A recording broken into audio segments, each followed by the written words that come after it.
ఈరోజు మనం మాట్లాడుకోబోతున్న movie Nagabandham the secret treasure starring Virat Khanna, Nabha Natesh, director by Abhishek నమ.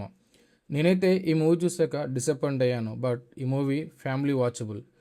నాగబంధనం అనే రహస్య గ్రంథం ఒక బ్రహ్మకమలం 100 సంవత్సరాలుగా దాగి ఉన్న ఒక రహస్యాన్ని ఛేదించడానికి ఒక ఆర్కియాలజిస్ట్, ఒక మాంత్రికుడు అండ్ మన హీరో ట్రై చేస్తారు. ఇంత ఇంట్రెస్టింగ్ సెటప్తో వచ్చిన ఈ మూవీ ఆడియన్స్ ఎక్స్పెక్టేషన్స్ని అందుకుందా లేదా అనేది ఈ రివ్యూలో తెలుసుకుందాం. నమస్కారం అందరికీ, welcome back to Pakka scene. ఇది హైప్ కాదు, హానెస్ట్ టాక్. స్టోరీ విషయానికి వస్తే మూవీలో జగపతి బాబు ఒక ఆర్కియాలజిస్ట్ ఒక రీసెర్చ్ కోసం తన స్టూడెంట్స్ని ఫీల్డ్కి పంపినప్పుడు వాళ్ళకు ఒక మాంత్రికుడు ఎదురై వారిని లొంగ తీసుకొని అతను బ్రహ్మకమలం కావాలని చెబుతాడు. అదే సమయంలో టెస్లా అనే వ్యక్తికి నాగబంధనం అనే పురాతన గ్రంథం దొరుకుతుంది. ఆ బుక్లో దాగి ఉన్న సీక్రెట్స్ వల్ల కథ కొత్త మలుపు తిరుగుతుంది. అసలు నాగబంధనం అంటే ఏమిటి, మన హీరో రుద్ర ఈ కథలోకి ఎలా వచ్చాడు, విలన్స్కి నిజంగా ఆ నాగబంధనం తెరిచారా, ఫ్లాష్ బ్యాక్లో కనిపించే నాగసాధువుకి రుద్రకి ఉన్న సంబంధం ఏమిటి అనేది ఈ మూవీ కథ. పాజిటివ్ చెప్పాలంటే ఈ మూవీలో నాకు బాగా నచ్చిన విషయం ప్రొడక్షన్ క్వాలిటీ. విజువల్ చాలా బాగున్నాయి. మూవీ కోసం ఖర్చు చేసిన బడ్జెట్ స్క్రీన్ మీద ప్రతి ఫ్రేమ్లో కనిపిస్తుంది. Sets, location, CG work, visual scale అన్నీ చాలా గ్రాండ్గా ఉన్నాయి. 100 CR బడ్జెట్ ఎక్కడ ఖర్చు చేశారో స్క్రీన్ మీద క్లియర్గా కనిపిస్తుంది. బ్యాక్గ్రౌండ్ స్కోర్ కూడా కొన్ని సీన్స్ని బాగా ఎలివేట్ చేసింది. నెగటివ్స్ గురించి మాట్లాడితే ముందుగా ఈ కాన్సెప్ట్కి, ఈ సెటప్కి, ముఖ్యంగా ఇంటర్వెల్ బ్లాక్కి, యాక్షన్ సీక్వెన్సెస్కి చాలా పెద్ద స్కోప్ ఉంది.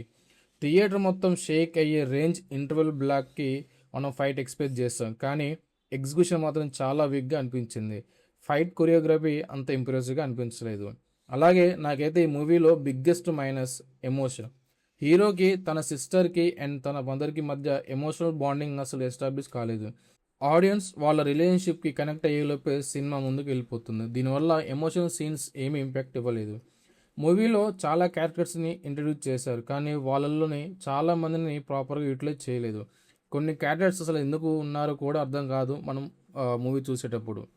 హీరో పర్ఫార్మెన్స్ కూడా యావరేజ్గానే అనిపించింది. ఈ క్యారెక్టర్కి కావాల్సిన ఇంటెన్సిటీ, స్క్రీన్ ప్రెజెన్స్ పెద్దగా అనిపించలేదు. నవా నటేష్ పర్ఫార్మెన్స్ కూడా సోసోగానే అనిపించింది. ఆమె క్యారెక్టర్ స్టోరీలో ఉన్న ఆడియన్స్ మీద పెద్ద ఇంపాక్ట్ క్రియేట్ చేయలేదు. అలాగే ఇంకో విషయం, నాగసాధు ఫ్లాష్ బ్యాక్. నాకైతే ఆ ఫ్లాష్ బ్యాక్ ఎందుకు పెట్టారో అర్థం కాలేదు.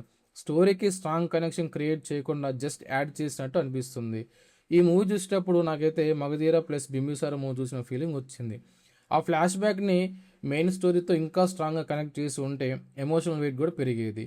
నా ఒపీనియన్ చెప్పాలంటే కాన్సెప్ట్ చాలా ఇంట్రెస్టింగ్గా, mythological, adventure, treasure and fantasy ఇవన్నీ కలిపి ఒక గ్రాండ్ సినిమాటిక్ ఎక్స్పీరియన్స్ ఇవ్వడానికి ప్రయత్నించారు.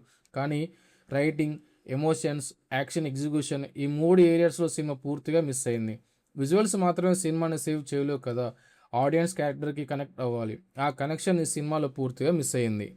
100 కోట్ల బడ్జెట్తో గ్రాండ్ విజువల్స్ తీయొచ్చు, కానీ ప్రేక్షకుల హృదయాన్ని తాకాలంటే బడ్జెట్ కాదు, స్ట్రాంగ్ రైటింగ్ కావాలి. అదే నాగబంధంలో మిస్ అయింది. ఫైనల్గా చెప్పాలంటే Nagabandham is a visually rich film with a weak emotional core. Concept బాగుంది అండ్ బడ్జెట్ స్క్రీన్ మీద కనిపిస్తుంది, కానీ weak screenplay, underwhelming action, poor emotional content వీటి వల్ల సినిమా ఆశించిన స్థాయికి వెళ్ళలేదు. మైథలాజికల్ అడ్వెంచర్ మూవీస్ ఇష్టపడే వాళ్ళు విజువల్స్ కోసం ఒక్కసారి చూడవచ్చు, కానీ strong story, fights, emotional expect చేస్తే డిసప్పాయింట్ అయ్యే అవకాశం ఉంది. ఈ మూవీకి నా రేటింగ్ 2/5. మీరు నాగబంధం మూవీ చూసారా? చూసి ఉంటే మీ అభిప్రాయాన్ని కామెంట్స్లో చెప్పండి. వీడియో నచ్చితే లైక్ చేయండి, షేర్ చేయండి. ఇంకా ఇలాంటి హానెస్ట్ మూవీ రివ్యూస్ కోసం పక్కా సీన్ ఛానల్ని సబ్స్క్రైబ్ చేసుకోండి.